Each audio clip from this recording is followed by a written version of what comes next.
कार्य हुए और हिंदुस्तान में राजस्थान की सरकार का जो कोरोना मैनेजमेंट था वो नंबर 1 रहा। ये मैं नहीं कह रहा, जनता भी कह रही है और मोदी जी ने भी इस बात को सराहा है। जो विकास के काम बनाजी वापी छोड़ के चले गए, इस दुनिया में नहीं रहे, हम सब की जिम्मेदारी है, सरकार की जिम्मेदारी है कि उनके अधूरे सपनों को पूरा करें। मैं समझता हूं जब से ये सरकार बनी है हमने हमेशा प्रयास किया है कि किसान के कर्जे हम लोग माफ करें, बेरोजगारों को नौकरियां हम लोग दें, सड़कें बनाएं, पानी की समस्या का समाधान करें, पेंशन दें, बेरोजगारों को रोजगार देने के लिए आपने देखा होगा कि अभी हाल ही में 31,000 टीचर लेने की जो रीट की परीक्षा हुई है, राजस्थान में नहीं हिंदुस्तान में उसको सराहा गया है कि शानदार तरीके से रीट की एग्जाम हुई। लोगों ने आगे बढ़कर के खाना खिलाया, सरकार ने फ्री में आने जाने का व्यवस्था की, लेकिन कुछ लोगों के रोजगार देने से तकलीफ होती है भारतीय जनता पार्टी के। वो कुछ लोग इस प्रकार के प्रोपेगेंडा करने का काम कर रहे हैं कि रीट की परीक्षा दोबारा करा दो, ये करा दो।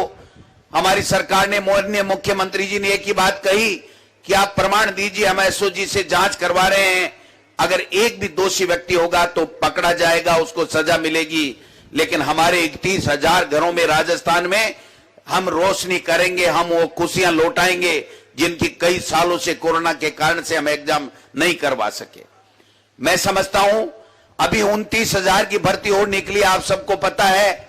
व्याख्याता की 6,000 के लगभग की भर्ती निकलने वाली है, 10,000 कंप्यूटर अनुदेशक की भर्ती निकलने वाली है, सेकंड ग्रेड की 10,000 के लगभग भर्तियां अभी इसी महीने में निकलने वाली हैं। हमारी सरकार ये चाहती है कि हमारा नौजवान जो बेरोजगार है, जो नौकरी के लिए तलाश कर रहा है, उसको नौकरी मिलनी चाहिए। पहली बार राजस्थान में आपने देखा होगा कि पहली बार राजस्थान में सुप्रीम कोर्ट से एसएलपी ली गई, हाई कोर्ट से वापस रिट ली गई और हमारे बेरोजगारों को रोजगार देने का काम हमारी सरकार ने किया है। लेकिन कुछ लोग इस तरह का भ्रम फैलाने की चेष्टा कर रहे हैं। 29,000 की भर्ती जल्दी निकलने वाली है और माननीय मुख्यमंत्री जी ने, मैं शिक्षा मंत्रालय का जिम्मेदारी मुझे अभी तक दे रखी है, इन्होंने कहा कि डोटासरा जी आप यहां के जो बच्चे हैं, हमारे उधर के बच्चे हैं, उनको 3rd ग्रेड के टीचर्स को, और जो टीएसपी और नॉन टीएसपी की बात है उसका भी समाधान हमारी सरकार को करना है। जो यहां टीएसपी के बच्चे हैं वो नॉन टीएसपी में जाएं और टीएसपी में ज्यादा से ज्यादा भर्तियां कैसे निकले, हमारा टीएसपी का नौजवान कैसे नौकरी मिले, इस बात की व्यवस्था सरकार को करनी है। 3rd ग्रेड के ट्रांसफर भी हमको करने हैं, नीतियां बन चुकी हैं। मैं आपसे निवेदन करना चाहता हूं कि चाहे वो शिक्षक वर्ग हो, चाहे यहां के नौजवान बेरोजगार हो, चाहे किसान हो, चाहे दूसरे दलित हो, चाहे छोटे व्यापारी हो, सबकी समस्या का समाधान करने का बीड़ा हमारे मुख्यमंत्री जी ने और हमारी सरकार ने उठा रखा है। गजेंद्र सिंह जी को सच्ची श्रद्धांजलि देने के लिए आप सब लोग एकत्रित हुए हो। हम सबको संकल्प लेना पड़ेगा कि आने वाला चुनाव स्वर्गीय चाहे गुलाब सिंह जी सख्ताव साहब हो, चाहे स्वर्गीय गजेंद्र सिंह जी सख्ताव साहब हो, उनको श्रद्धांजलि का चुनाव है। उनको श्रद्धांजलि देकर के हम उन दोनों नेताओं के, महान नेताओं के अधूरे सपनों को पूरा करने का काम करेंगे।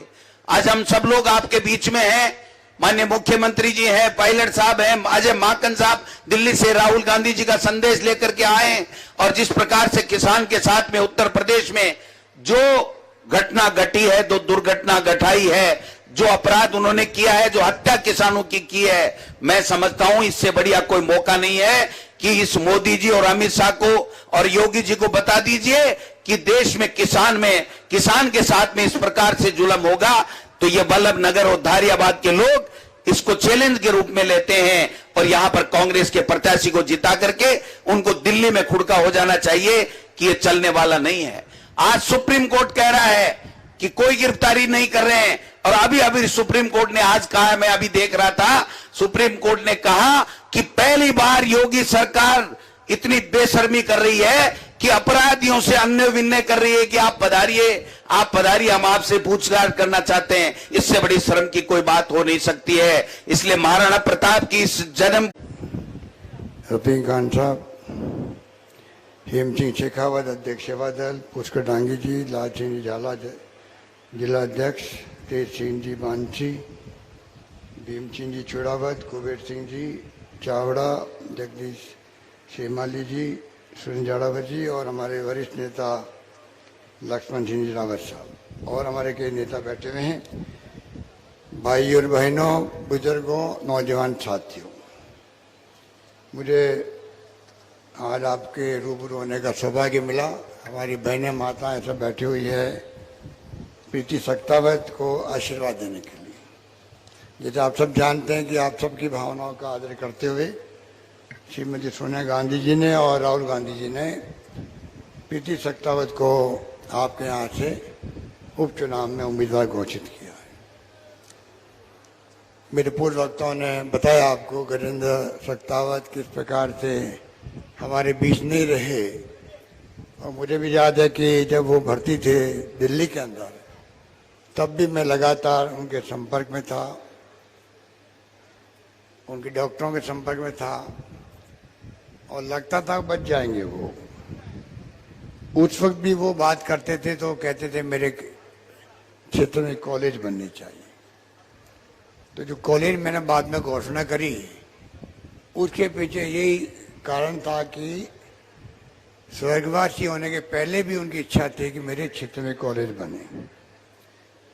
क्या कॉलेज बनी? तो कॉलेज के साथ में लंबी फहरिस्त है कि उपखंड कार्यालय बन गया, पंचायत समिति भी बन गई, निर्माण भी हो गया, नवसर्जित पंचायत समिति कुरावड़ का, कानूर में, भिंडर में, कुरावड़ में उप तहसील को तहसील में बना दिया, क्रमोन्नत कर दिया। पीएससी खरोदा को सीएससी रघु समाज बैठे हैं, एक झटके में इन्होंने क्रमोन्नत कर दिया। और वल्लभ नगर कस्तूरबा गांधी आवासीय विद्यालय इसी क्षेत्र शुरू हो रहा है, नया भवन बन रहा है। आईआईटी के लिए, आईटीआई के लिए भूमि आवंटन हो गई। वल्लभ नगर में छात्रावास निर्माण पर 5 करोड़ रुपए खर्च करने का तय कर लिया। और खरोदा, मैनार, वल्लभ नगर में नवीन महात्मा गांधी अंग्रेजी माध्यमिक राजकीय विद्यालय, हमारे अध्यक्ष जी बैठे हैं। ये इन्हीं की सोच थी कि गांव के अंदर भी अंग्रेजी स्कूलें खोलनी चाहिए। आप देखते हो कि शहरों में जो पढ़ लिख जाते हैं, शिक्षा का जमाना है, विज्ञान का जमाना है, पता नहीं कितने लाखों रुपए तनख्वाह मिलती है अंग्रेजी पढ़े लिखे बच्चों को। प्रतिभाओं की कमी नहीं है, तो इन्होंने सोचा हम गांव में, कस्बों में भी अंग्रेजी स्कूल खोले। तो महात्मा गांधी के नाम से अंग्रेजी स्कूल खोलने लगी, इंग्लिश मीडियम की। और इतनी भीड़ पड़ रही है कि लॉटरी खुलने लगनी है कि लॉटरी के माध्यम से एडमिशन दो। ये आज पूरे प्रदेश की स्थिति बन गई। करीब 1200 स्कूल बन गई है। 5000 की आबादी पे मैंने फिर घोषणा करी है कि स्कूल बन जाएगी। कहने का मतलब है कि काम की, जो भी मेरे पूर्व वक्ता कह रहे थे, बहुत लंबी लिस्ट है। किस प्रकार सड़कों के काम, किस प्रकार जल जीवन मिशन में घर घर में पानी पहुंचाने का काम, ये खाली कोई केंद्र का नहीं है। आधा पैसा केंद्र, राज्य सरकार दे रही है इसके अंदर। तो इस प्रकार से इतने काम किए हैं कि अभी मेरे पूर्व में कहा गया आपको कि आप निश्चिंत रहें, काम की कमी नहीं आने देंगे। आज गजेंद्र सक्तावत नहीं रहा हमारे बीच में, तो हमारी ड्यूटी बन गई थी कि जो वो नहीं रहे हैं, पर फिर भी वल्लभ नगर का विकास रुकना नहीं चाहिए। इसलिए हमने, अभी तो मैंने आधी लिस्ट पढ़ी है आपके सामने, बाकी तो सड़कों से लगाए कई काम हैं। जानबूझ के हमने ध्यान रखा कि महसूस नहीं हो लोगों को कि हमारा प्रतिनिधि नहीं है, तो आज हम लोग महरूम हो गए काम से। बाकी जगह काम हो रहे हैं। राजस्थान भर में काम करने में कोई कमी नहीं रखी हम लोगों ने। पूरे प्रदेश के अंदर सड़कों का हो, बिजली का हो, कनेक्शन देने की बात हो, शिक्षा की स्कूल खोलने की बात हो, 123 तो कॉलेज खोली हम लोगों ने। इतिहास में 70 साल में कभी ऐसा नहीं हुआ। 123 कॉलेजेस एक साथ में खोली राजस्थान भर के अंदर। तो पानी, बिजली, शिक्षा, स्वास्थ्य, सड़कें, कोई कमी नहीं रखी। इस रूप में ए भाई है बंद करो, ए शांत रहो। इस प्रकार से हम लोगों ने एक के बाद एक काम हाथ में लिए। तो मैंने महसूस किया कि वल्लभ नगर की जनता को ये नहीं लगना चाहिए हमारा प्रतिनिधि दुनिया में नहीं रहा तो इसलिए हम पीछे रह गए। इसलिए हमने जानबूझ करके ध्यान दिया इस क्षेत्र का। तो इसलिए मैं आपको निवेदन करना चाहूंगा, ये चुनाव वैसे भी कहा गया आपको ना सरकार बदलने का है और ना बीजेपी जीतती तो कोई फर्क पड़ने का है। सवाल ये बात का है कि आप एक मैसेज देंगे राजस्थान की जनता को कि 2.5 साल से अधिक समय हो गया सरकार बने, आपके आशीर्वाद से सरकार हमारी बनी, हम लोगों ने कोई कमी नहीं रखी है आपकी, हर क्षेत्र में हमने विकास के काम किए। कोरोना आ गया 1.5 साल तक, हमें तो खाली 13 महीने मिले काम करने के, 13 महीने खाली, बाकी टाइम तो 31-33 महीने का कुल काम मिला, टाइम मिला, उसमें तो अधिकांश समय चला गया कोरोना के अंदर भी। और कोरोना के अंदर भी आपके आशीर्वाद से जो हमने जो काम किया, जो स्वास्थ्य सुविधाएं बढ़ाई, फ्री मेडिसिन, फ्री दवाइयाँ, फ्री टेस्ट, कोरोना की पूरा इलाज फ्री, बाहर के राज्यों के लोग आके यहाँ पे इलाज करवा रहे हैं। हरियाणा हो, पंजाब हो, मध्य प्रदेश हो, यूपी हो, सब जगह के लोग यहाँ आके इलाज करवा रहे, स्थिति बन गई। भीलवाड़ा मॉडल इतना पॉपुलर हुआ हमारा कि देश में नहीं, देश के बाहर दुनिया के मुल्कों में भी राजस्थान के भीलवाड़ा मॉडल को अप्रिशिएट किया गया कि बहुत शानदार मॉडल है, इसी के माध्यम से हम कंट्रोल कर पाएंगे कोरोना का। तो मैं आपको निवेदन कर रहा था कि सरकार ने अपनी ड्यूटी पूरी निभाई और आप लोगों ने कमी नहीं रखी। मैंने कहा कोई भूखा नहीं सोना चाहिए, तो आप लोगों ने कितना खाना खिलाया, लोगों को दान दिया, कोई व्यक्ति भूखा नहीं सोया। सामाजिक संस्थाएं आगे आई, धर्म गुरु आगे आए, राजनीतिक पार्टियों के लोग आगे आए, जिसका जो बस चला उसने खाना खिलाने में पहली बार पहला फेज था कोरोना का, तो आपने कोई कमी नहीं रखी। और दूसरी लहर आई, वो बहुत खतरनाक थी, वो सीधा लंग्स के अंदर फेफड़ों में इफेक्ट होता था उसका और कई लोग मर जाते थे, ऑक्सीजन का हाहाकार मर गया। पर राजस्थान सरकार ने इस प्रकार से प्रबंधन किए जैसे कि हमारे यहाँ दुर्घटना नहीं हुई, दिल्ली की तरह, कर्नाटक की तरह, कई राज्यों में यूपी की तरह लोग ऑक्सीजन की कमी से मर गए थे, हमने सबको बचाया यहाँ पर। इसलिए मैं कहना चाहूँगा कि हमने 13 महीने में वो काम करके देखा है। पिछला बजट हमने पेश किया, चाहे पक्ष हो चाहे विपक्ष हो, सबको आश्चर्य हुआ कि कोरोना में रेवेन्यू तो 80% कम हो गई है, लॉकडाउन लग गया, सब घरों में बंद है, फैक्ट्री बंद, दुकानें बंद, तो बजट क्या पेश होगा। इतना शानदार बजट पेश किया कि सब लोगों का आश्चर्य हुआ और सब लोग खुश हो गए एक साथ में कि बहुत शानदार बजट आया हमारा।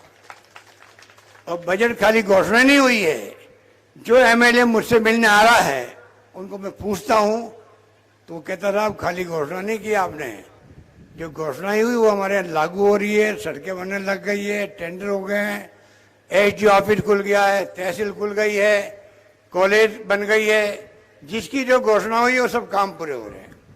इसलिए मैं कहना चाहूंगा कि आप अगर इस चुनाव में आपका आशीर्वाद मिलता प्रीति सत्तावत को, उसके लिए हमने सिर्फ 2.5 साल अभी बाकी है, 2.5 साल में उसका टेस्ट भी हो जाएगा आपके लिए वो कैसा काम करती है।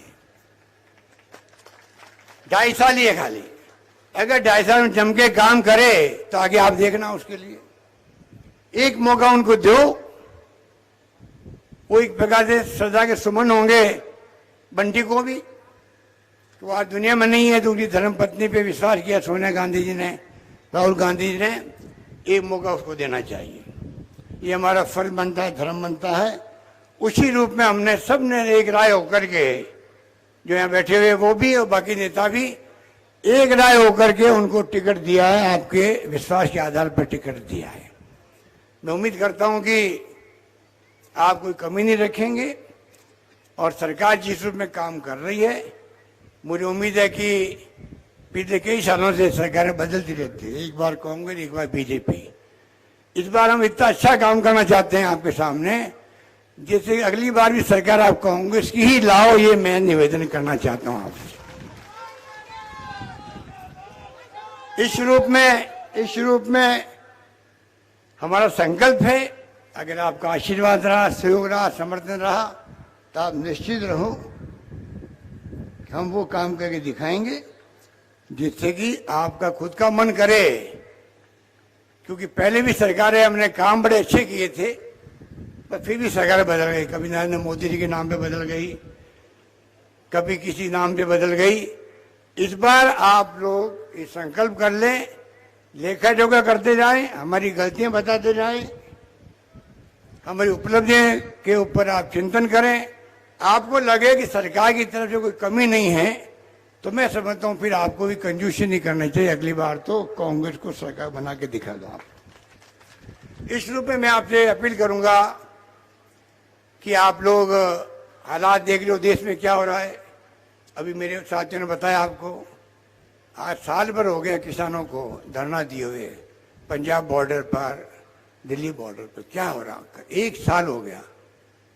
70 साल में कभी नहीं सुना होगा आपको कि किसानों को इस प्रकार से दुख झेलना पड़ा हो। खाली काले कानून खत्म कर दो मांग है उनकी, ये हमारे हित में नहीं है, किसानों के हित में नहीं है। हमने नए कानून बना दिए तो गवर्नर साहब के यहाँ पड़े हैं, वो राष्ट्रपति पर भेज ही नहीं रहे वो। तो आप सोच सकते हो कि सरकार कितनी जिद्दी सरकार है। और लोकतंत्र में जिस प्रकार का उनका रवैया काम करने का है, वो ना लोकतांत्रिक है, ना धर्मनिरपेक्षता का है। वो धर्म के नाम पर, जाति के नाम पर लोगों को भड़का रहे हैं, बहका रहे हैं। धीरे धीरे उनका ग्राफ नीचे आ रहा है, उन लोगों का भी। जनता समझ गई खाली बड़े बड़े लंबे जोड़े भाषण देने से काम नहीं चलता है। पेट भरने के लिए तो आप सोच सकते हो क्या क्या करना पड़ता है। आज पेट्रोल डीजल के दाम 13 दिन हो गए हैं, रोज बढ़ रहे हैं, 108 रुपये हो गए। आप कल्पना कीजिए, इस प्रकार से जो कमाई कर रही है भारत सरकार, कोई वित्तीय प्रबंधन नहीं करके पेट्रोल डीजल और गैस के नाम पे पैसा कमा रही है और देश चला रही, उसका भार महंगाई के रूप में सामने आता है। हर चीज महंगी आ रही है, किसान को उसका उपज का पूरा मूल्य मिलता नहीं है। ये हालात है। यूपी में क्या हुआ आपने देखा हुआ टीवी के अंदर, किस प्रकार एक गाड़ी जो है, किसान और बुजुर्ग लोग बिल्कुल शांतिपूर्वक चल रहे थे, पीछे से गाड़ी आई, उनको आप उनके ऊपर गाड़ी चला दो। ऐसा कभी देखा आपने जिंदगी में? अगर दृश्य आपने किस प्रकार लोग दोनों तरफ वहां पे बिखर गए, किस प्रकार उनकी हालत हुई, किस प्रकार मारे गए होंगे, कोई सोच सकता है। और उसके बाद में प्रियंका गांधी और राहुल गांधी जाए तो आप मिलने नहीं दो उनको। अरे विपक्ष का काम है जाके बात सुनना, समझना, गहराई में जाना। ये लोकतंत्र की परंपरा है, उससे फायदा ही होता है, सच्चाई सामने आती है। उसको रोक दिया गया। तो मैं आपको निवेदन करना चाहूंगा कि कांग्रेस पार्टी, गुलाब सिंह सख्तावत साहब, जब मैं मुख्यमंत्री पहली बार बना था 20 साल पहले, तब मेरे साथ में ये गृह मंत्री थे मेरे, बहुत शानदार इन्होंने काम किया। जब मैं NSU में था तब भी ये मंत्री थे। तो कितनी लंबी इनिंग इन्होंने खेली होगी। मैं 73 की बात कर रहा हूँ, जब मैं NSU अध्यक्ष था। जब भी मैं आता था आपके उदयपुर, डूंगरपुर, बांसवाड़ा के अंदर, उस वक्त से लगातार जब मैं बन गया मुख्यमंत्री, तब मेरे गृह मंत्री बने। तो आप सोच सकते हो कि एक फ्रीडम फाइटर्स के रूप में इनका एक पैर तो आप मालूम है कि उस लड़ाई के अंदर ही वो चला गया, पर इतनी विल पावर मजबूत थी, इच्छा शक्ति मजबूत थी। जम के सेवा पूरी मेवाड़ की करी, चाहे मोहनलाल सुगाड़िया जी हो, हृदय जोशी जी हो, शिवचंद्र माथुर जी हो, बरकतुल्लाह खान साहब हो, जगन्नाथ पाड़िया जी हो, और मेरे वक्त में मेरे साथ थे। सब ने इनके ऊपर विश्वास किया, मेवाड़ को ये संभालेंगे, उनके जन समस्याओं का हल करेंगे। वो इन्होंने अपना धर्म निभाया। एक सच्चे सिपाही के रूप में। इसी कारण से आपने गजेंद्र शेखावत को, जिसको आप प्यार से बंटी कहते हो, आपने उसको आशीर्वाद दिया। अब उनकी धर्मपत्नी आपके बीच में आई है। हम सब आपसे मार्मिक अपील करना आए हैं, एक मौका उनको दे दीजिए। 2.5 साल में आप देख लेना, आपको लगे कि कोई कमी नहीं है। और मैं आपको विश्वास दिलाता हूं, मैं और मेरे तमाम साथी मंत्रिमंडल के, जो आप समस्या बताओगे प्रीति को, जो विकास की बात करोगे, हम पूरा करने पीछे नहीं रहेंगे। ये आपसे मैं वादा करना चाहता हूं इस मौके पर। इस रूप में प्लीज प्लीज प्लीज, धन्यवाद। इस रूप में मैं आपको निवेदन करना चाहूंगा कि आपके सामने मौका है। उम्मीदवार तो हमारे कई साथी थे, चाहे वो भीम सिंह हो, कुबेर सिंह हो, जाला साहब हो, कई लोग साथी थे। देवेंद्र जी भी टिकट मांग रहे थे, पर टिकट एक ही मिलता है, टिकट ज्यादा मिल नहीं सकते। और एक टिकट के लिए एक फैसला करना ही पड़ता है पार्टी को, हाईकमान को। तो एक फैसला होने के बाद में सच्चा सिपाही वही है पार्टी का, जो कल तक टिकट मांगने वाला भी साथ जुट जाए, काम करने लग जाए। उसका मान सम्मान समाज में बढ़ता है, मतदाताओं में बढ़ता है। और सोनिया जी ने कहा, एक बार मैं सुन रहा था एक अधिवेशन में, कांग्रेस अधिवेशन में, कि जो धैर्य रखता है उसको कभी न कभी मौके मिलते ही मिलते रहते हैं। इसलिए मैं सब साथियों को कहना चाहूंगा कि टिकट मांगना आपका हक था, टिकट मिल गया। अब एक प्रीति को, अब आपकी सबकी जिम्मेवारी है कि कांग्रेस अध्यक्ष की भावनाओं को देखते हुए आप सबको एकजुट होकर के काम करना है। राजस्थान में कांग्रेस पार्टी एकजुट है। कई बार खबरें आती रहती अखबारों के अंदर, उन अखबारों की खबरों में आप मत जाया करो, क्योंकि कई बार तो अखबार वाले खुद ही अपनी स्टोरी बनाने के लिए लिखते रहते हैं। हमारे साथी खड़े हैं अखबार वाले भी, कई बार इनकी चलती भी है, कई बार ऊपर से आदेश होते हैं इनको, ऐसा इनको करना पड़ता है, ये मजबूरी भी है। और अभी तो पूरे देश में गोदी मीडिया है, खाली वो रवीश कुमार जो है, एनडीटीवी वाला रवीश कुमार, वो सच्चे दिखा रहा है। बाकी अधिकांश मीडिया वाले तो आप देख रहे हो गोदी मीडिया के रूप में, और दबाव में मोदी जी के, उस रूप में वो पूरे देश को गुमराह कर रहे हैं। और माहौल बहुत ही अच्छा नहीं है। जुडिशरी पे हस्तक्षेप हो रहे हैं, इनकम टैक्स, सीबीआई, ईडी की तो आप देखते हो, जहाँ चुनाव होते हैं उसके पहले रेड होने लग जाती है। तो बहुत बड़े जुल्म हो रहे हैं देश के अंदर।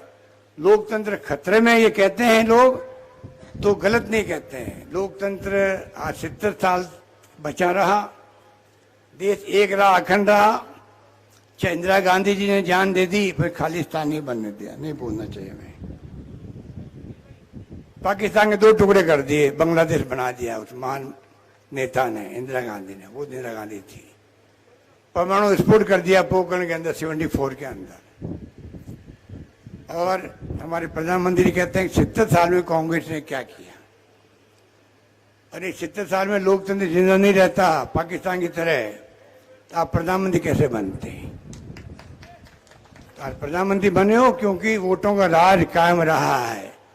और वोटों का राज में गरीब से गरीब मान के का मान सम्मान है, क्योंकि एमएलए एमपी को जाके हाथ जोड़ना पड़ता है, चाहे वो बुजुर्ग हो, महिला हो, कोई हो, आशीर्वाद मांगना पड़ता है।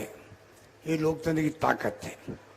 इसलिए जो लफाजी करते हैं, अहम घमंड में बातें करते हैं, चुनाव 2 बार जीत गए हैं और घमंड आ गया है।